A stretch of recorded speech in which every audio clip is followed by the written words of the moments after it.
1 கொரிந்தியர் 7:1 நீங்கள் எனக்கு எழுதின காரியங்களை குறித்து நான் எழுதுகிறது என்னவென்றால், ஸ்திரீயை தொடாமல் இருக்கிறது மனுஷனுக்கு நல்லது.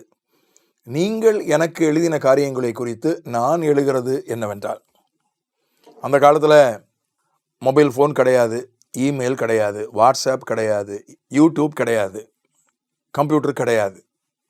அந்த காலத்தில் போஸ்ட் ஆஃபீஸ் கூட கிடையாது, கொரியர் கூட கிடையாது. கடிதம் எந்த முறையில் போச்சுன்னு எனக்கு தெரியல. கடிதம் அனுப்புவதற்கென்று அஞ்சற்காரர்களை குறித்து சொல்லப்பட்டிருக்கு எஸ்தர் புஸ்தகத்திலே. அவங்க ஒட்டகத்தில் தான் போனதாக போட்டிருக்கு. ஆபிரகாம் லிங்கன் 200 வருஷத்துக்கு முன்னால் ஆபிரகாம் லிங்கன் இறந்த செய்தி அமெரிக்காவிலேருந்து ஐரோப்பாவுக்கு வர்றதுக்கு 1 மாதம் ஆச்சு. ஏன்னா அப்போ கடிதம் தான், தந்தி கிடையாது. 200 வருஷத்துக்கு முன்னால் தந்தி கூட கிடையாது. அமெரிக்க ஜனாதிபதி உலகத்திலேயே பிரபலமானவர் அவர் தான். அவர் இறந்த செய்தி அமெரிக்காவிலேருந்து ஐரோப்பாவுக்கு வர்றதுக்கு 1 மாதம் ஆச்சு. இது நான் சொல்வது சரித்திரபூர்வமாக ஆதாரப்பூர்வமாக சொல்கிறேன். அப்படின்னா 2000 வருஷத்துக்கு முன்னால் இவங்க கடிதம் எழுதி அது எவ்வளோ நாளில் போய் கிடச்சிருக்கோன்னு எனக்கு தெரியல. இவங்களுக்கு கொரிந்து சபையாருக்கு ஏற்பட்ட சந்தேகங்களை கடிதமாக எழுதி பவுலுக்கு அனுப்புகிறாங்க. அந்த கடிதம் யாருக்கிட்டையாவது கொடுத்து விட்ருக்கலாம் ஒரு வேளை. இல்லை அந்த காலத்திலே அஞ்சற்காரர்கள் இருந்திருக்கலாம். புறாக்கள் கொண்டு போயின அப்படின்னு நம்ம படிக்கிறோம். தூதுவர்கள் இருந்தார்கள். அது பெரிய அரசர்களுக்கு, பெரிய பணக்காரர்களுக்கு தூதுவர்கள் இருந்தார்கள். கடிதத்தை கொண்டு போய் கொடுப்பார்கள். ஆனால் இவங்க சபையார் யாராவது கொண்டு போயிருப்பார்கள் என்று ஒரு வேளை அப்படி இருக்கலாம். அப்படின்னா கூட, அல்லது அப்போது இருந்த அஞ்சற்காரர்களிடத்திலே கொடுத்து அனுப்பியிருக்கலாம். எப்படி இருந்தாலும் எழுத படிக்க தெரிஞ்சவங்க குறைவு. காகிதம் கிடையாது, பேனா கிடையாது. எழுதணும், எழுத்தாணியில் தான் எழுதணும், தோலில் எழுதணும். அப்போ அல்லது புல்லில் செய்யப்பட்ட ஒரு விதமான காகிதம், அதில் எழுதணும். புல்களை ஒட்டி செய்யப்பட்ட ஒரு காகிதம் போன்ற ஒரு காரியம், அதில் எழுதணும். அதுக்கப்புறம் அதை கொடுத்து விடணும் அஞ்சற்காரர் இடத்திலோ, அல்லது யாரோ ஒருத்தரை பிரதிநிதியாக அனுப்பணும். பிரயாணம் அவ்வளோ வேகமாக போக முடியாது. இப்போ கொரியர் அடுத்த நாளே போயிடுது. உள் மாநிலம்னா வெளி மாநிலங்களுக்கு ஒரு 3 நாளில் போயிடுது கொரியர்லாம். இப்போ ஸ்பீட் போஸ்டெல்லாம் ஒரு 3 நாள் 4 நாளில் போயிடுது இந்தியாவுக்குள்ளே எங்கேனாலும். முன்பெல்லாம் அப்படி கிடையாது. மாதக்கணக்கில் ஆகிருக்கலாம், வருஷ கணக்கில் கூட ஆகிருக்கலாம் அந்த கடிதம் போகிறதுக்கு.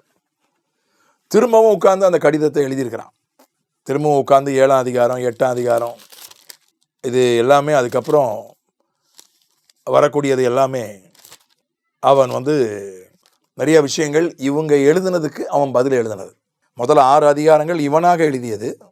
அப்புறம் 7ஆம் அதிகாரத்திலிருந்து சில அதிகாரங்கள் அவங்க எழுதின கேள்விகளுக்கு அவன் பதில் எழுதலாம்.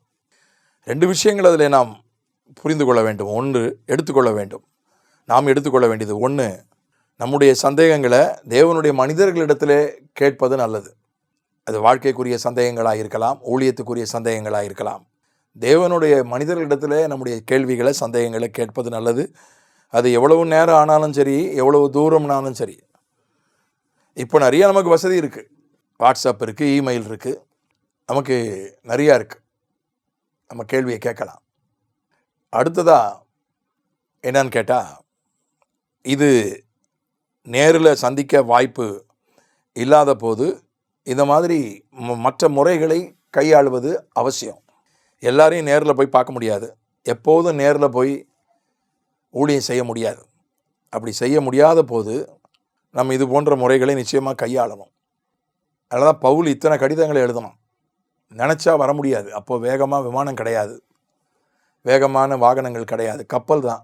இல்லை என்றால் குதிரையில் வரணும். இப்போ இருக்கிற மாதிரி சாலைகள் கிடையாது. போக்குவரத்தும் ரொம்ப குறைவு, தகவல் தொடர்பும் குறைவு. ஆனாலும் கடிதங்கள் மூலமாக பவுல் மட்டும் இல்லை, எல்லாரும் எழுதுனாங்க. பவுலாவது படித்தவன், எழுத்தாளே. பேதுரு மீன் பிடிக்கிறவன், அவன் கூட நிருபம் எழுதியிருக்கிறான். 2 நிருபம் எழுதியிருக்கிறான் பேதுரு. யோவான் ஒரு மீனவன், அவன் ஒரு சுவிசேஷம் எழுதியிருக்கிறான், 3 நிருபம் எழுதியிருக்கிறான். எல்லாருமே அதை செஞ்சாங்க. அதனால் இன்றைக்கு அந்த இப்போ சொன்னால் மீடியாவுக்கு சொல்லலாம். இந்த ஊழியம் தேவை, மீடியா ஊழியம் தேவை. என்ன பிரச்சனைனா, எல்லாரும் இதுக்குள்ளே நுழைஞ்சிடுறாங்க. பைபிளே தெரியாதவங்க, சபை சரித்திரமே தெரியாதவங்க, ஒன்றுமே தெரியாதவங்க என்னத்தையாவது உளர்றாங்க. சமீபத்தில் ஒரு பேட்டியை பார்த்தேன். ஒரு பொண்ணு, ஒரு சின்ன பொண்ணு, கல்லூரி மாணவி, ஒரு பல் டாக்டர், ஒரு பல் டாக்டரு, அவர் பெந்தேகோஸ்து குடும்பத்தில் வளர்ந்தவரான். அந்த பொண்ணுக்கு ஒன்றுமே தெரியல, அவர் சொல்கிறதுக்கெல்லாம் ஆமாம் ஆமானுது. அவர் என்ன சொல்கிறாருன்னா, பைபிள் அது தேவனுடைய வார்த்தை, நம்ம எடுத்துக்க முடியாது. ஏன்னா ஒரு கமிட்டி தான் சேர்ந்த பைபிளை அங்கீகரித்தாங்க. அந்த கமிட்டி எப்படிப்பட்டவங்க இருந்தாங்களோ, அவங்களுக்கு என்னென்ன நோக்கங்கள் இருந்துச்சோ, அதனால் அந்த பைபிளை நான் அப்படியே எடுத்துக்க முடியாதுன்ற மாதிரி அவர் சொல்கிறார். கேட்கும்போது எனக்கு கோபமாக வந்துச்சு, வருத்தமாகவும் வந்துச்சு. அந்த பொண்ணுக்கு அது ஆமாம் ஆமான்னு சொல்லுது, அவர் சொல்கிறதுக்கு. அந்த பொண்ணுக்கு ஒன்றுமே தெரியல. இவருக்கு பல் டாக்டர், அவர் பெந்தேகோஸ்து குடும்பத்தில் வளர்ந்தாராம். ஆனால் நான் ஆண்டவரை நம்புறேன்றார். எல்லாரும் அரை வேக்காடு, வேக்காடு, அரைக்கால் வேக்காடு, ஒன்றும் தெரியாதது, வந்தது போனது வெந்தது எல்லாம் என்னத்தையாவது ஒன்று சொல்லிடுறாங்க. ரொம்ப துணிகரமாக சொல்கிறாங்க. அந்த பிரச்சனை இருந்தாலும் கூட நாம் மீடியாவை, அது ஜூம் கூட்டங்களாக இருக்கட்டும், ஆன்லைன் கூட்டங்கள், வகுப்புகள், இந்த மாதிரி விஷயங்கள், நேரடி ஒளிபரப்புகள், லைவ் டெலிகாஸ்ட், இதெல்லாம் அவசியம். இதில் தேவையில்லாதது, வீணானது, குழப்பக்கூடியது இருந்தாலும் கூட இது நமக்கு தேவை. அது ஒரு பக்கம். இன்னொரு பக்கம், இது மட்டுமே போதாது. சிலர் வெறும் மீடியா ஊழியம் பண்ணால் போதும்னு நினைக்கிறாங்க. எல்லாம் மீடியாவிலே பார்த்துக்கலாம். அதுவும் நமக்கு, நேரடி ஊழியமும் நமக்கு தேவை. 2 யோவான் 12ஆம் வசனம், அதில் யோவான் சொல்கிறான், உங்களுக்கு எழுத வேண்டிய காரியங்கள் அநேகம் உண்டு, காகிதத்தினாலும் மையினாலும் அவைகளை எழுத எனக்கு மனதில்லை.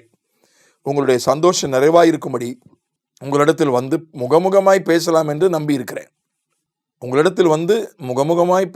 என்று நம்பியிருக்கிறேன். உங்களுக்கு காகிதத்தினாலும் மையினாலும் அவைகளை எழுத எனக்கு மனதில்லை. ஆனால் எழுதியிருக்கிறான். எழுத வேண்டியதை எழுதிட்டான். அவசரமாக எழுத வேண்டியதை, முக்கியமானதை எழுதிட்டான். மீதியெல்லாம் நேரில் பேசிக்கிறேன்றான். எல்லாத்தையும் எழுதுறதுக்கு எனக்கு மனசு இல்லைன்றான். கொரிந்தியருக்கு அவன் அப்படி தான் எழுதுறான் பவுல். நான் வரும்போது சாந்தமுள்ள ஆவியோடு வரணுமா, பெரம்போடு வரணுமான்னு கேட்குறான். நேரடி ஊழியத்துக்கு ஈடு என கிடையாது. நேரடி ஊழியம் அவசியம். எல்லாத்தையுமே ஜூமில், எல்லாத்தையுமே ஆன்லைனில் செஞ்சிட முடியாது, வேறு வழி இல்லை.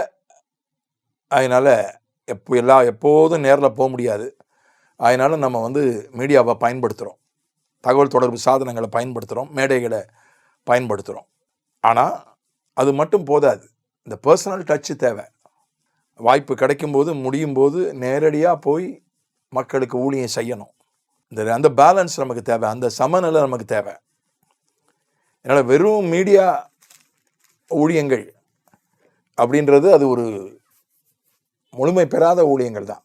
அதே போல் நேரில் மட்டும்தான் நான் ஊழியம் செய்வேன்னு சொன்னால் நமக்கு அதுவும் பல விஷயங்களை நம்ம செய்ய முடியாமல் போயிடும்.